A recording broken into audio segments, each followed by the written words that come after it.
Let's talk with former Israeli government spokesperson Eylon Levy, who joins us now. Good morning to you. Hello, good morning. What do you make of the situation we're in now? Israelis are elated that after 2 years, the hostages have are finally coming home. I can tell you, walking around Tel Aviv, it feels like a weight has been lifted from people's chests. What was said about us in the last 2 years, when all Israelis wanted was to have those hostages home and to make sure that Hamas is no longer a threat. Now, we are, of course, still a long way away from peace. Hamas is rejecting the principle of disarmament. It's rejecting demilitarization. It's rejecting the idea that it must give up power. In fact, it's been publicly executing opponents on the streets of Gaza. But the hostages are coming home, and that is cause for celebration. As you say, and absolutely we should take a moment to acknowledge that. But what happens next is in some ways going to be more difficult, isn't it? Absolutely. The genius of the Trump plan was to separate the ransom talks for the hostages from the discussion of the day after. President Trump did something very important.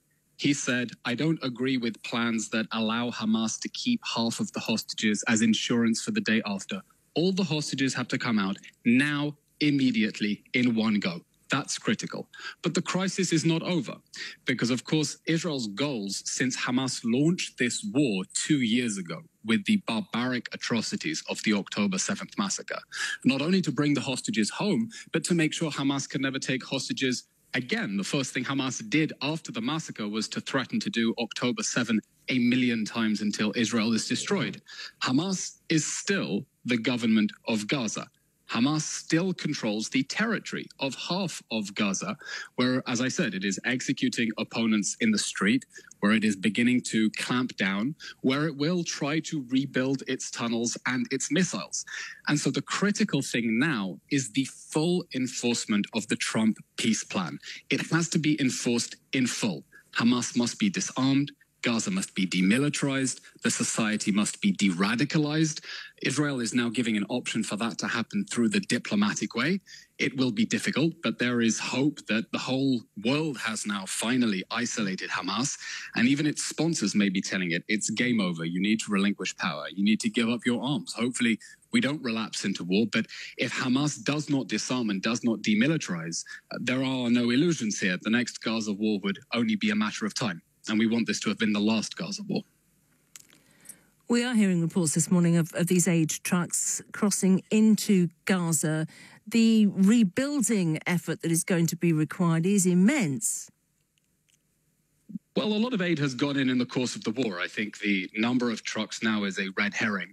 The day before the 2-year anniversary of the October 7th massacre, 600 trucks went into Gaza. That has been Israel's policy to allow the aid to go in.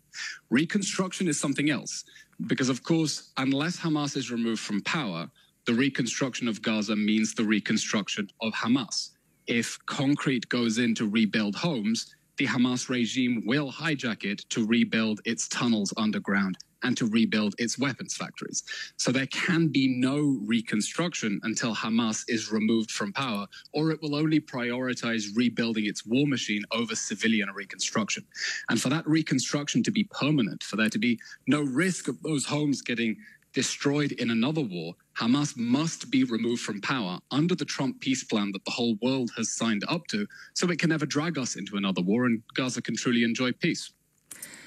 Please correct me if I'm misrepresenting what you're saying, but it feels to me like you're saying this peace we have at the moment could indeed be really temporary. President Trump proposed a 20-point peace plan. Hamas did not accept it. Hamas accepted only the principle of the immediate end of the war in exchange for the release of the hostages. But it hasn't yet accepted a full demilitarization. It hasn't accepted disarmament. It hasn't accepted de-radicalization. It means the situation we have now is that Israel is in control of half of the territory of the Gaza Strip. It's willing to hand it over to a civilian authority in Gaza that is not Hamas, that wants to live in peace with Israel, that is working with an international stabilization force to disarm Hamas, but it's not going to give that territory back to the Hamas regime that is threatening more October 7th. So we do have a ceasefire now, but it's not a permanent peace. A permanent peace will require the full implementation of all 20 points of the Trump peace plan, critically, Hamas's disarmament and its demilitarization. It cannot be allowed to hold on to and rebuild its tunnels and its missiles in order to threaten us with another war. I'm sure you've seen coverage of the rally in Tel Aviv last night, and particularly the reaction when Benjamin Netanyahu's name was mentioned to that crowd. How is his personal position now? Well, I didn't just see coverage. I was in the rally yesterday. It was extremely moving to be one of an estimated 500,000 Israelis who took to the streets for what we hope will be the last hostage rally.